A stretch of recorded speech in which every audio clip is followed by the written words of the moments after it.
सुप्रभात बच्चों, आज हम हिंदी में पाठ 9 पढ़ेंगे। पाठ 9 है हमारा, यह देश एक है। विविधता में एकता भारत की विशेषता है। भौगोलिक और सामाजिक दृष्टि से इतनी भिन्नता, कहीं पहाड़ ही पहाड़, कहीं रेत ही रेत, कहीं जल ही जल।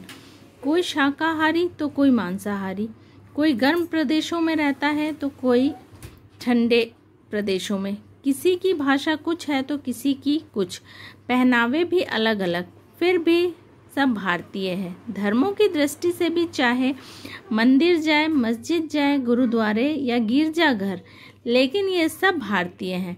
सबको मिलकर यह देश खूबसूरत और महान बनाना है।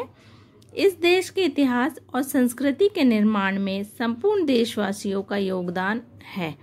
यह पाठ अनेकता में एकता के रहस्यों का भली भांति खुलासा करता है। ये पाठ हमें क्या बताता है? अनेकता में एकता। हमारे भारत देश में अनेक धर्म, जाति, संप्रदाय के लोग रहते हैं, लेकिन सभी लोग मिलजुल कर रहते हैं। ठीक है, इसीलिए ये क्या कहलाता है? अनेकता में एकता का देश। हमारा देश भारत देश के मानचित्र में अत्यंत महत्वपूर्ण स्थान रखता है। इस देश की प्राचीन संस्कृति एवं महान है। संस्कृति प्राचीन एवं महान है। जनसंख्या की दृष्टि से हमारा देश विश्व का दूसरा सबसे बड़ा देश है। जनसंख्या की दृष्टि से भी भारत का कौन सा स्थान है? दूसरा।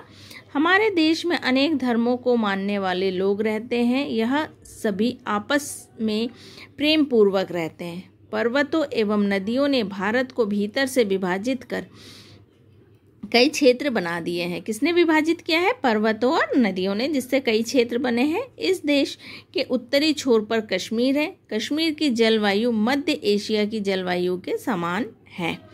कश्मीर को धरती का स्वर्ग कहा जाता है। यहाँ की हरी भरी घाटियाँ सैलानियों का मन मोह लेती है। डल झील में तैरते शिकारे हमें कल्पना लोक में ले जाते हैं। शालीमार और निशांत बाग अपने अनुपम सौंदर्य के लिए विश्व भर में प्रसिद्ध है। इसके विपरीत भारत के दक्षिणी छोर पर कन्याकुमारी अंतरीप है, जहाँ के घरों की रचना और लोगों का रंग रूप श्रीलंका के निवासियों के समान है। इस प्रकार भारत के दोनों छोरों की जलवायु में पर्याप्त अंतर दृष्टिगोचर होता है। जलवायु की इस भिन्नता ने लोगों के रहन सहन, वेशभूषा एवं खान पान में काफी अंतर ला दिया है। पहाड़ी एवं रेगिस्तानी क्षेत्रों के लोगों को अधिक परिश्रम करना पड़ता है, फलतः वे साहसी एवं निडर होते हैं। मराठों एवं राजपूतों की वीरता का साक्षी हमारे इतिहास भी है। जलवायु का प्रभाव वेशभूषा पर भी पड़ता है।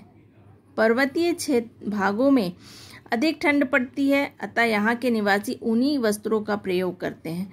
समुद्र तट के निकट बसे लोगों को ऊनी वस्त्रों की आवश्यकता ही नहीं पड़ती। इस प्रकार खान पान में भी काफ़ी भिन्नता है। समुद्री इलाकों में मछली चावल उनका प्रिय भोजन है, तो उत्तरी भारत में दाल, रोटी और सब्जी बड़े चाव के साथ खाई जाती है। भारत में अनेक भाषाएं बोली और समझी जाती हैं। हिंदी अधिकांश भारतीयों की भाषा है, अतः इसे राष्ट्रभाषा स्वीकार किया गया है। यही एक भाषा है जो सारे भारत को एकता के सूत्र में पिरोने का कार्य करती है। यह तो हुई विविधता की कहानी। अब हम इसके पीछे छिपी एकता पर दृष्टिपात करेंगे। अभी हमने क्या देखा? भारत की विविधता, किस प्रकार अलग अलग इलाके के लोग, अलग अलग प्रदेशों के लोग, उनका रहन सहन, उनका खान पान, उनके वेशभूषा अलग है। ठीक है, अब हम देखेंगे एकता की कहानी। यदि हम ध्यानपूर्वक देखें तो ये विविधताएं ऊपरी हैं। विभिन्नता में एकता भारत की विशेषता है। भारत विश्व का अनोखा देश है। यहाँ के निवासी धर्म, सांप्रदायिक रीति रिवाज, रहन सहन आदि के भेदों को भूलकर देश की एकता और अखंडता में विश्वास रखते हैं। भारतीय संस्कृति में विभिन्न धर्मों का मिला जुला रूप झलकता है। चाहे हम भिन्न भिन्न भाषाएं बोलते हैं, किंतु इन भाषाओं के भीतर बहने वाली विचारधारा समान है। एक ही विषय को लेकर लेखकों ने अपनी अपनी भाषा में साहित्य की रचना की है। भारत की अधिकांश भाषाओं पर संस्कृत का प्रभाव है।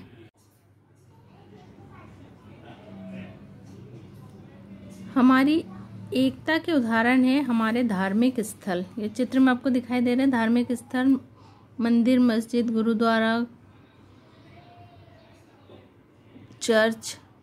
उत्तर अथवा दक्षिण आप कहीं भी चले जाए, आपको जगह जगह एक ही संस्कृति के मंदिर दिखाई देंगे। मंदिरों का वास्तुशास्त्र हो अथवा उसकी मूर्तियां, सभी में पर्याप्त समानता दिखाई देंगी। इस प्रकार मस्जिद, गुरुद्वारे और चर्च भी सारे भारत में एक ही प्रकार के दिखाई देंगे। पूजा पाठ की विधियों में भी काफ़ी समानता है। हमारे देश में प्रत्येक व्यक्ति को अपने धर्म के अनुसार पूजा करने और उसी के अनुसार जीवन व्यतीत करने की पूरी स्वतंत्रता है। हमें सदैव यह स्मरण रखना चाहिए कि हमारे किसी व्यवहार से दूसरे धर्म के अनुयायी की भावना को ठेस ना पहुँचे। जब हम इस प्रकार की ध्यान नहीं रखते तभी दो संप्रदायों के मध्य कटुता बढ़ती है और सांप्रदायिक दंगे होते हैं। मतलब हमें किसी भी धर्म विशेष के उसमें हस्तक्षेप नहीं करना चाहिए, है ना। इन दंगों में निर्दोष व्यक्ति मारे जाते हैं।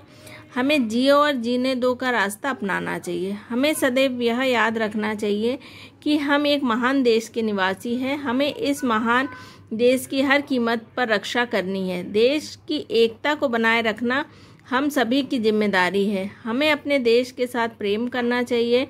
देश के साथ प्रेम करने के लिए देश के स्वरूप को जानना अति आवश्यक है। बिना परिचय के प्रेम नहीं हो सकता।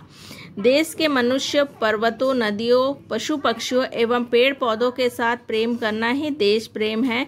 यह देश एक है और इसे एक बनाए रखना हमारा कर्तव्य है।